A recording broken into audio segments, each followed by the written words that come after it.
Thank you so much, Ghazala. The next talk is by Sai Vivek on common water birds. The Perur Lake Forum comprises a group of dedicated bird watchers who volunteer for monthly surveys of the avian population. This survey was started in May 2014 and continues to the present day. It is usually undertaken on the second Saturday of every month. We believe that the presence of common birds signifies the health of an ecosystem. Their population levels and the changes that occur are the true indicators of the ecosystem. On any given day, about 3 to 8 volunteers participate in the count based on their availability.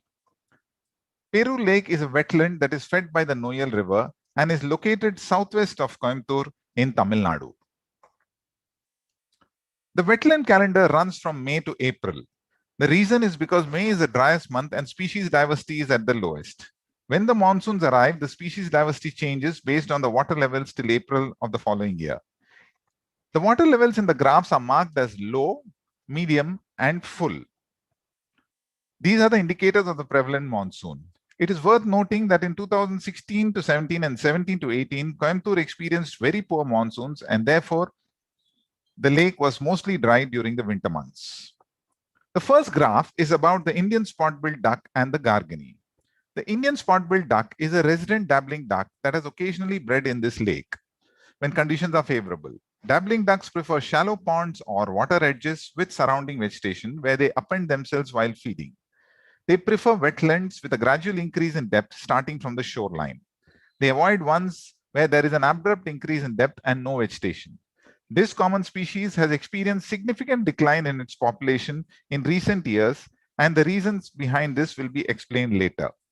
Gargani is one of the most common winter migrant ducks. It is also a dabbler, and therefore its habitat preference is similar to the spot-billed duck.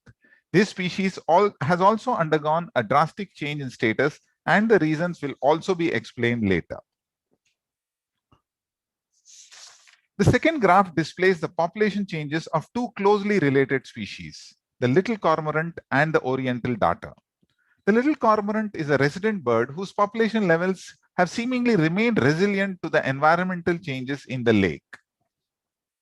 However, it has also been affected by poor rainfall, and this can be seen in the graph. The oriental darter, which is classified as near threatened in the IUCN listing, was seldom encountered during the initial years of our survey. In the last 2 years, due to abundant monsoons, the water level of the lake has increased. This species has used the huge water body as a solid predatory barrier and has nested on the edge of the lake. Even though the little cormorant and darter populations seem to be steady or have increased, this appearance is deceiving. The simple reason is that many of these birds do not feed in the lake. Instead, they seem to either roost or nest in the trees beyond the water. The third graph displays the population changes of the Indian pond heron and the Asian open bill. Despite their apparent differences, both species seem to prefer moist mudflats or areas with shallow depth where feeding is possible. When the water level is too high in the wetland, with no shoreline exposure or moist slushy areas, they seem to be absent. This might be the major reason why their population levels have plummeted sharply. Threats to wetland are as follows. In June 2017, Perur Lake was subjected to heavy resource extraction in the form of sand mining operations that continued vigorously till the end of September.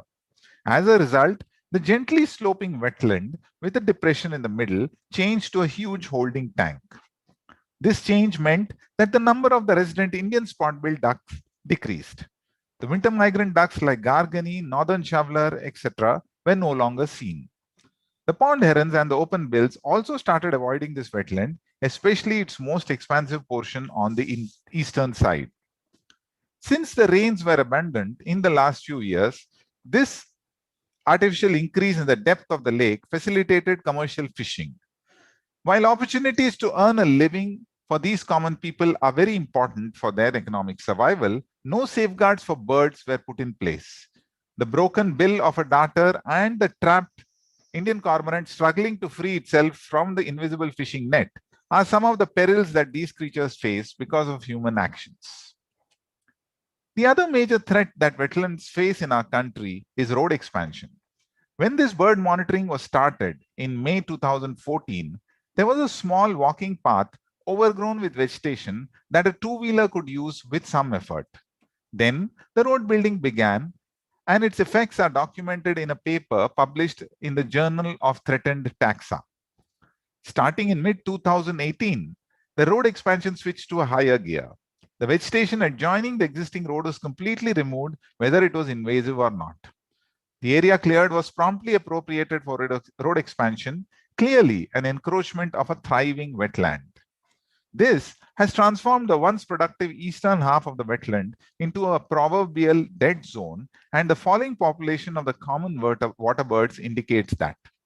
The extent of encroachment can be visualized from the sequence of pictures that show a small shrine that was originally at the edge of the lake.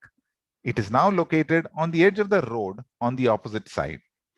To summarize, the triple threat of sand mining, fishing without safety features, and road expansion have probably made Perur Lake less conducive for avian species throughout the year. To conclude, our goals and learning from this exercise.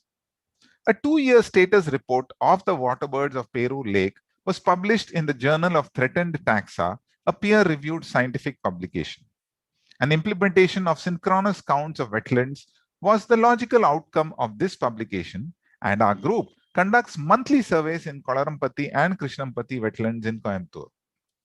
A bird count is also done in the Anuvavi temple located west of Coimbatore in a forested area. We strongly urge other groups to adopt this easy-to-implement bird survey to monitor changes to their vulnerable ecosystems. Thank you.